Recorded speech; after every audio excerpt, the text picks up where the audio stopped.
ગુજરાતના આરોગ્ય મંત્રી શ્રી પ્રફુલ પાનસેરિયાએ જામનગરની ખ્યાતનામ ગુરુ ગોબિંદસિંહ સરકારી હોસ્પિટલના વિવિધ વિભાગોના વડાઓ સાથે ઉચ્ચસ્તરીય બેઠક યોજી હતી.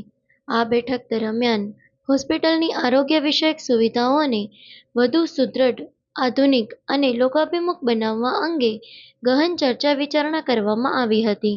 આ બેઠક દરમિયાન હોસ્પિટલના તબીબી અધિક્ષક ડોક્ટર વિજય પોપટ અને ડીન ડોક્ટર નંદિની દેસાઈ દ્વારા પ્રેઝન્ટેશનના માધ્યમથી હોસ્પિટલની સમગ્રતયા કામગીરીનો ચિતાર રજૂ કરવામાં આવ્યો હતો, જેમાં હોસ્પિટલનું મંજૂર મહેકમ, દૈનિક ઓપીડી, ઇન્ડોર દર્દીઓની સંખ્યા, પેરામેડિકલ, નર્સિંગ તથા એડમિન સ્ટાફની વિગતો અને હોસ્પિટલની ઐતિહાસિક પૃષ્ઠભૂમિ સાથેની સંક્ષિપ્ત માહિતી પ્રસ્તુત કરવામાં આવી હતી.